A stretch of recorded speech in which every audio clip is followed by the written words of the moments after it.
Hello.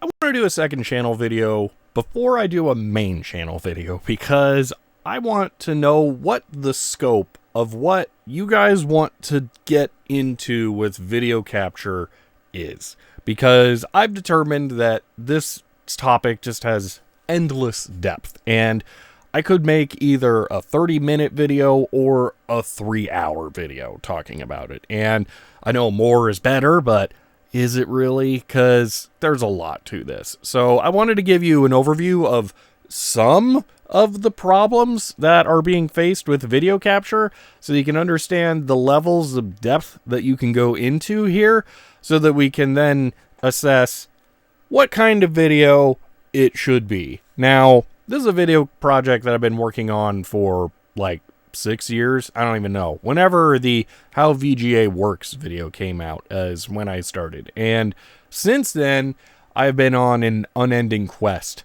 to properly capture video that basically has never ended. I'm at the closest point that I think we'll ever get right now to what the answer is as to how to make this work, and I'll just spoil it right now. It's the RetroTink 4K. It's just what I'm going to recommend, but there's a lot more to it than that, and it's worth looking at other hardware and talking about some different things because this isn't even plugged into the RetroTink 4K right now. This is the Tiny VGA and or Tiny Pentium PC, and it's not actually directly plugged into the RetroTink 4K because there's a whole lot of complicated stuff going on. So let me walk you through a couple of examples of things, and then we'll circle back as to what I could talk about in the video and how deep I should go with this, because yeah, it's kind of ridiculous. So first off, this is the Tiny Pentium PC, but I'm not going to just talk about the computer today because I also want to talk about video game consoles, and this is a Super Nintendo because this Super Nintendo can actually exhibit a similar flaw that the Tiny Pentium can, and I wasn't expecting that when I first started this, and it makes me think that I should lump video game consoles into this stuff too. First though, let me demonstrate what exactly I'm talking about. So we're going to go with one of the most classic problems that you have when doing video capture of a PC from this era, and we're actually, no, not Pod. We're going to run Doom. We'll run Pod in a little bit. So if I go ahead and run Doom here, this is mostly original Doom. Technically, it's Boom, a slightly modified version, and we're running Sigil here, but this is DOS mode Doom. Now, this capture should look pretty good. This is actually one of the presets that's built into this and not one that I've created, but there is a problem that this can't solve and that I can't solve without getting really complicated here. I have already solved this on the Super Nintendo.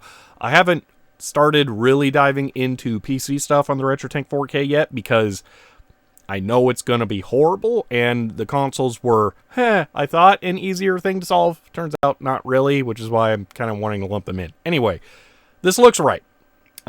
This is correctly capturing Doom, and if I bring up the stats on here, you'll see that we are outputting 1280 by 400 because Doom outputs at 320 by 400 so that we can correctly sample to this and everything looks fine. We are getting the correct amount of pixel sampling and doubling and all that fun stuff. But that's not quite right. If I close this and we open the Doom settings page, actually we can just leave this open. Can I full screen this somehow? Maybe enter or alt enter. Let's see, alt enter. There we go. You'll notice this does not look correct. If you look at the C and choose there, you'll notice that the left edge of that pixel is thinner than, say, the H. And in general, it's kind of wonky. The background should be a little bit more consistent and not look like it has gradients all over. And that just doesn't look right. That's because text mode for DOS runs in 720 by 400, if I remember correctly, which is not 640 or 320. Bring up the stats page. 320 by 400, but we're still capturing at 320 by 400. We changed modes. Why did it not automatically detect that? That's because the signal timing for text mode 720 by 400 and game mode 320 by 200 or 320 by 400, 640, whatever you want to think of it as, is exactly the same. There's no way for the hardware to determine which mode it's running in. Unless you enable, there's a wonky feature in this that I haven't actually messed around with a whole bunch. And this is one of those things where I could try to work this into the video, but there is an auto decimation factor with this. And if we oversample, we could potentially have it determine what we need to do, but I wouldn't recommend it. Anyway, 720 by 400 and 320 by 400 are the same timing, but you need to know that to be able to do the capture. Now, this is where video game stuff comes into play, because the Super Nintendo has the same problem, and I didn't realize this until recently.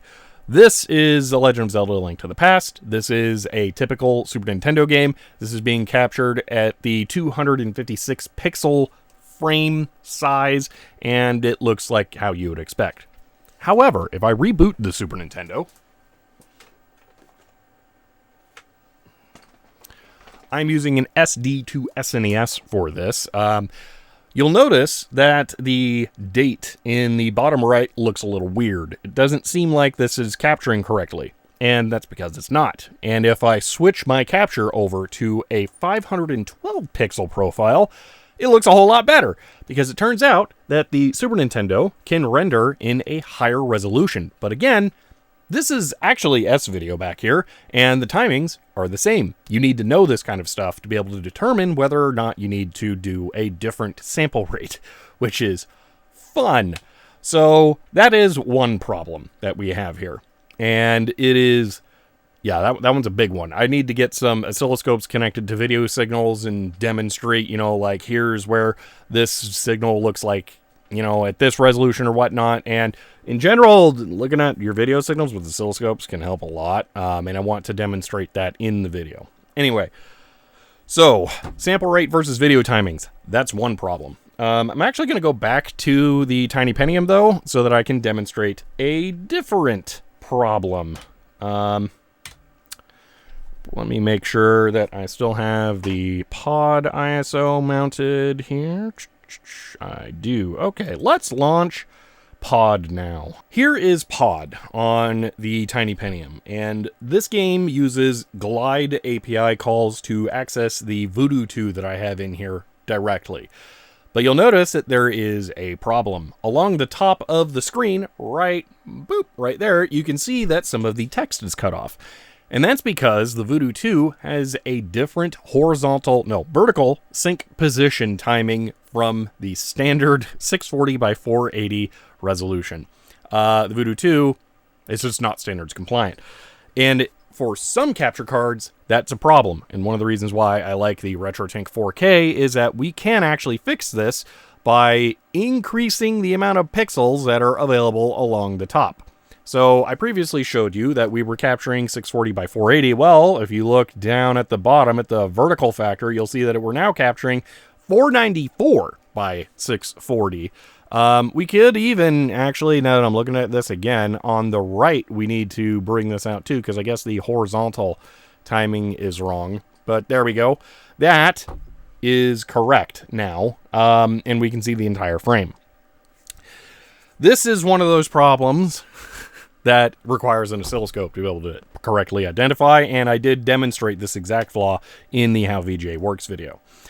Capturing with this, though, is a completely different problem, and this is one of the reasons why I might consider reviewing a bunch of different capture cards, because it's really difficult for me to just recommend the RetroTink 4K, because it's not inexpensive, and then, say this just solves everything, even though you're still going to have to do a bunch of work yourself. Like, it cannot automatically fix that. There's no way for it to. No capture device ever should try and automatically fix that. You should be able to rely on the timings, but it's just wrong. I'll state that other video cards, even normal 2D video cards, will have other problems similar to this. So I would actually recommend, and this is one of those things where I'm going to have to get into this in the video, creating custom profiles for every single video card that you are going to use with your capture device or scaler, which sounds like a really difficult proposition and is an indication of just how bad this really is.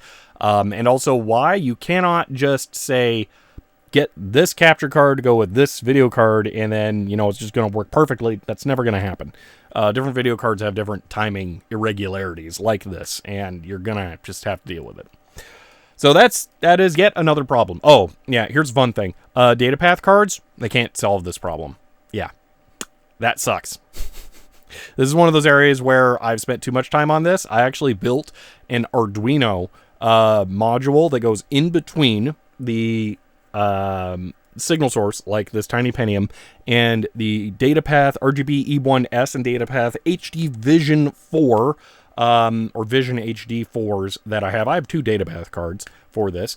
And because the DataPath cards have a firmware level bug that means that they cannot shift a 640 by 48 image specifically down.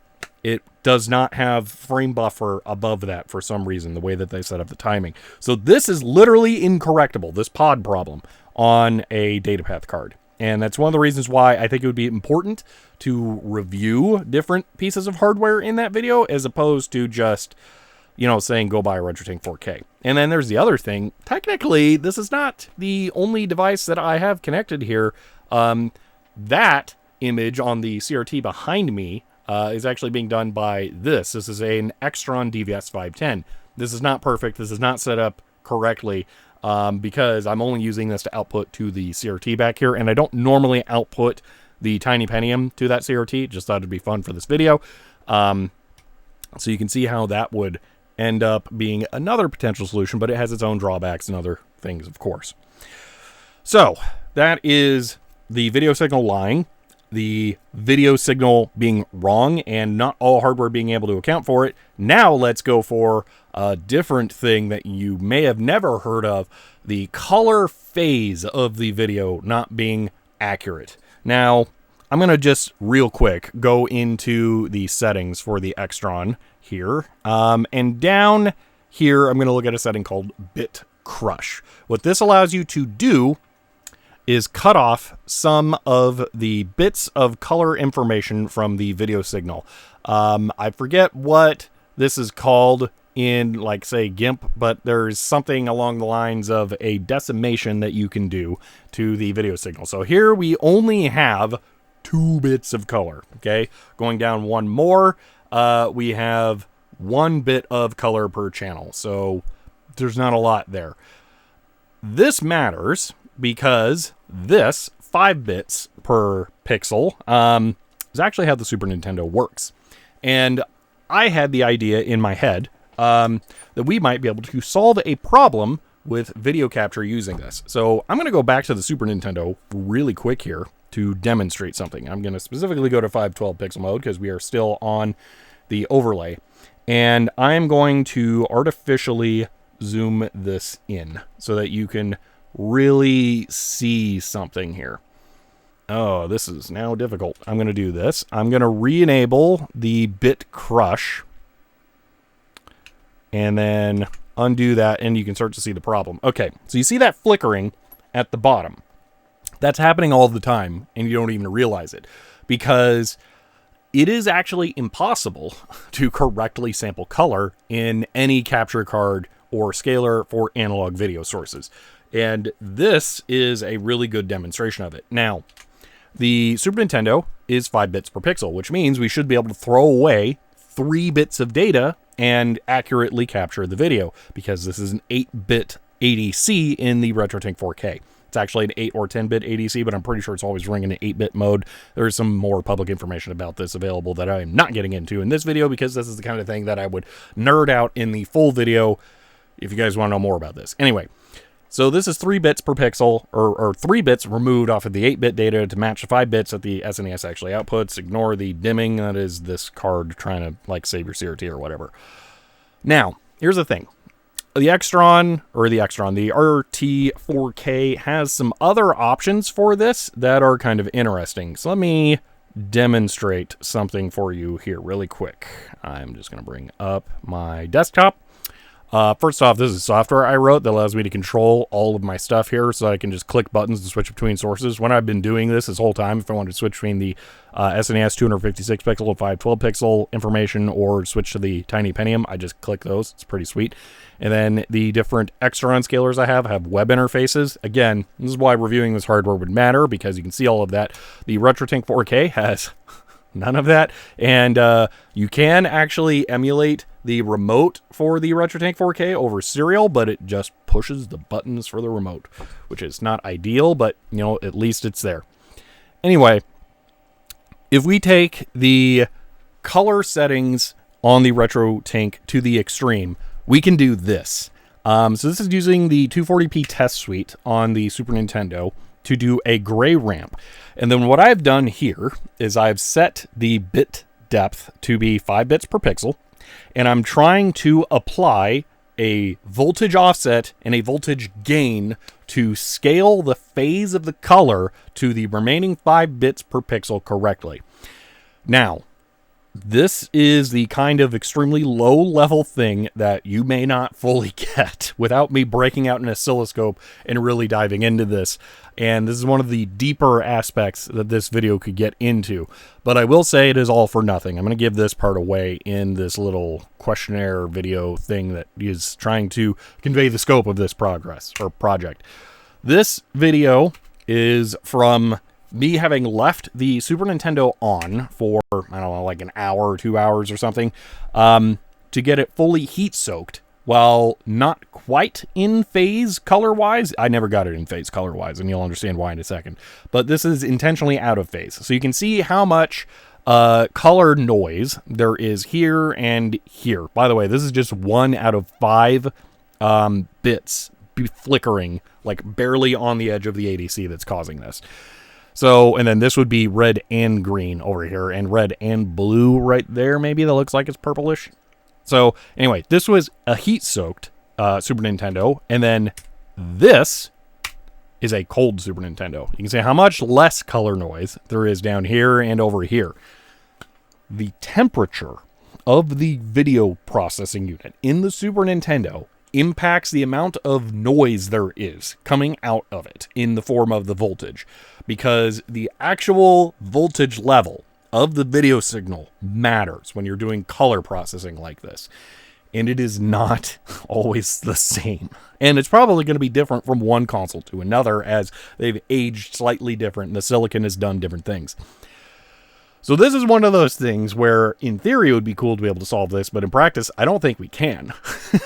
So that's fun. But this is just another one of those problems that we could try and dive into deeper so you can understand it and then try and work around it as best you can. So let me ask you, how deep do you want this rabbit hole to go? Because it will never end. So let me bring up, we didn't even get to chroma subsampling and recording. Like that's a whole other problem. If I go to the desktop here and we can see like there is color in this recording. This should look okay because I am pixel doubling this. I might even be pixel quadrupling this. I don't think so. It is possible to, though. Anyway, that'll work around chroma subsampling issues, and I would like to get deeper into that and show some examples of that. And I did cover that in the Laserdisc workflow videos, by the way, the post-processing one where you work through the captures that you have from the Doomsday Duplicator. Anyway, though, those are just some of the problems that you can encounter when doing the video capture stuff. And that is why this video has been 6 years in the making, and it's a giant nightmare. So, how deep do you guys want this to go? Do you want every possible nitty-gritty detail? Do you want like a summary of like, here's the best hardware to do this? Do you want to know more about why I don't recommend particular pieces of hardware? Do you want to have profiles provided for some hardware? That's a complicated thing because that doesn't necessarily work with everything. Like I said, with the voltage levels of the output being slightly different between them. So yeah, this could go really, really deep. So I want to know, do you guys want one shallow video about this that maybe covers the basics and, goes over like this hardware is the best?